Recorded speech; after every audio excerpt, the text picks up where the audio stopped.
Bonjour les amis, j'espère que vous portez à nouveau à merveille aujourd'hui.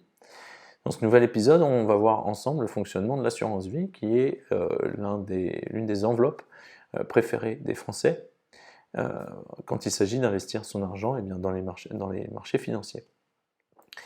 On va voir pourquoi c'est le placement préféré des Français et quels sont ses avantages ensemble. On se retrouve tout de suite.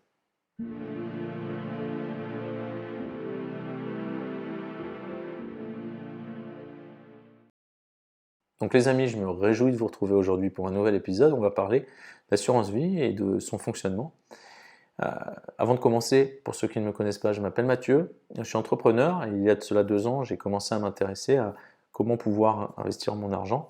Par contre, je n'y connaissais rien et j'ai eu la chance de rencontrer une formidable équipe de conseillers en création et gestion de patrimoine qui m'ont fait toute mon éducation financière, qui avant cela était zéro.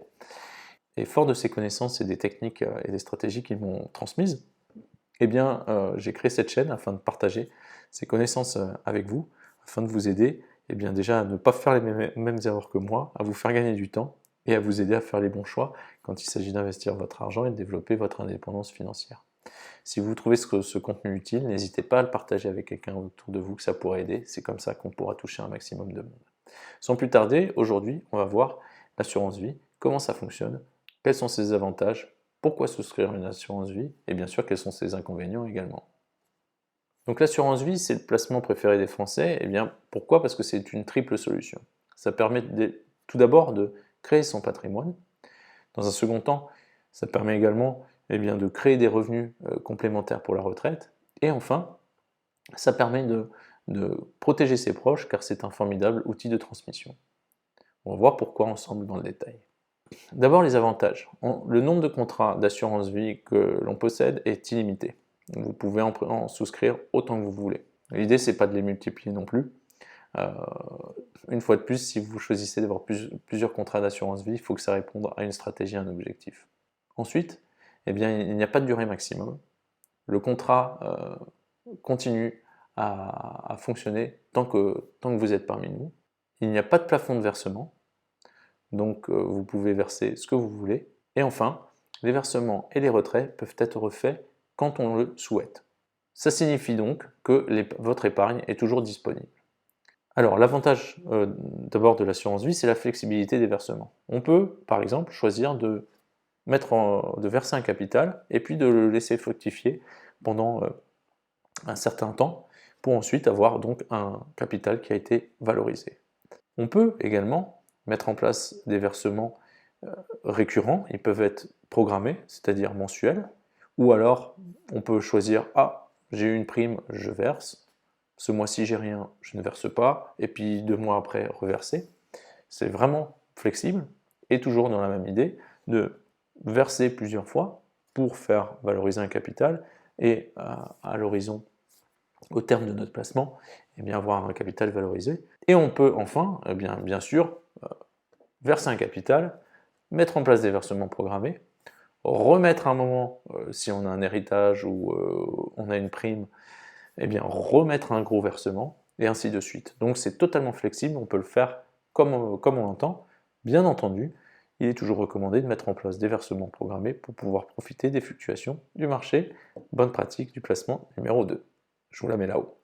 Alors ensuite, la fiscalité sur l'assurance vie est très avantageuse. Pourquoi? Parce que les versements que vous faites durant la phase d'épargne ne sont pas imposés.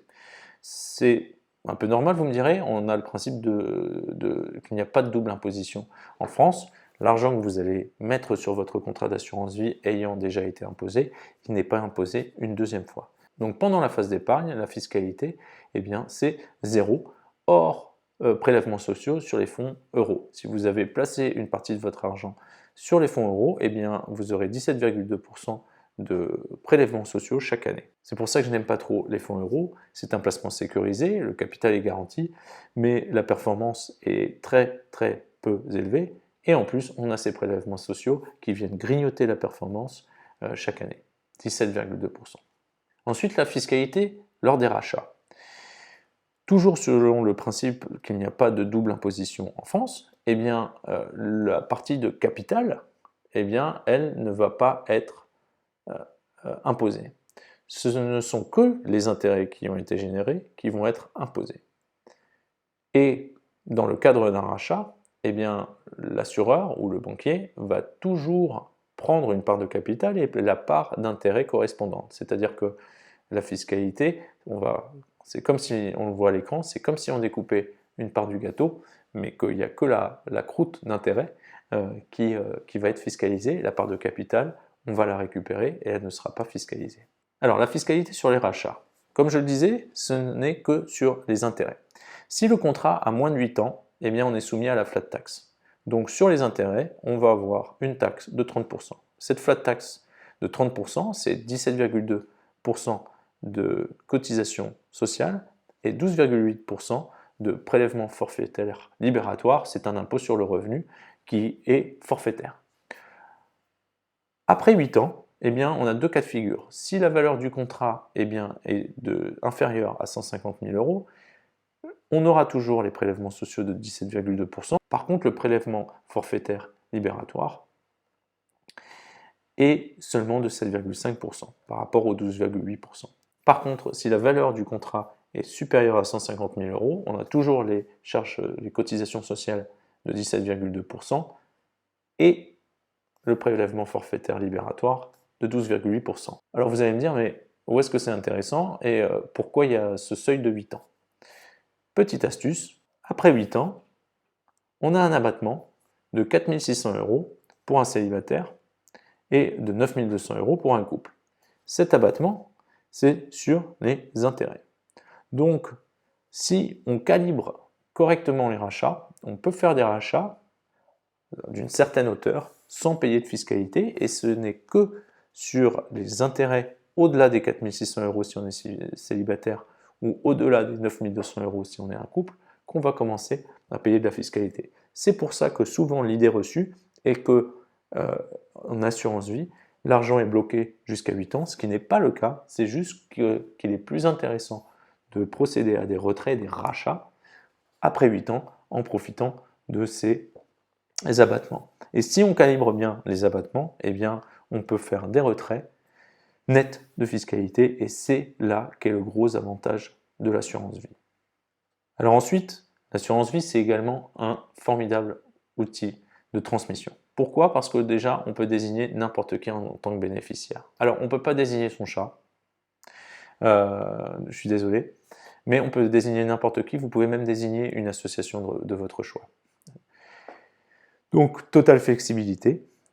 Également, on a un abattement de 152 500 euros par bénéficiaire qui est hors succession. C'est-à-dire que si vous veniez à décéder, eh bien cet abattement de 152 500 euros ne rentre pas dans la masse successorale. C'est-à-dire que les abattements qui concernent la masse successorale seront conservés et cet abattement de 152 500 euros est lui comptabilisé à part. Gros avantage, car bêtement, vous pouvez transmettre ainsi à votre enfant 150 000 euros net de fiscalité. Plutôt pas mal. Donc voilà les amis, vous comprenez mieux pourquoi l'assurance vie, c'est le placement préféré des Français, à cause de ses avantages fiscaux, de sa flexibilité, mais aussi de l'outil de transmission formidable que c'est.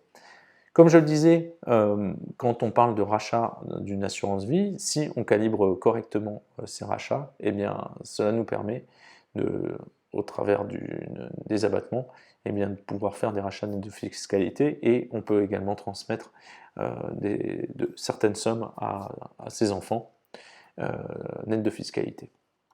Donc c'est vraiment très intéressant. Par contre, une fois de plus, il faut maîtriser le fonctionnement pour pouvoir faire ça correctement. Je mettrai bientôt à votre disposition une fiche synthétique du fonctionnement de l'assurance vie afin que vous puissiez avoir ça et pouvoir le relire à tête reposée. Donc j'espère que vous avez appris quelque chose aujourd'hui les amis. Si vous avez trouvé cela utile, n'hésitez pas à le partager avec quelqu'un autour de vous. C'est comme ça qu'on pourra toucher un maximum de monde et aider un maximum de monde. Moi, de mon côté, bien sûr, je me réjouis toujours de vous retrouver bientôt pour un nouvel épisode. D'ici là, n'hésitez pas à mettre un petit like, ça fait toujours plaisir. Un petit commentaire. inscrivez-vous et appuyez sur la cloche pour être prévenu dès qu'un nouvel épisode est publié. Et d'ici là, prenez soin de vous.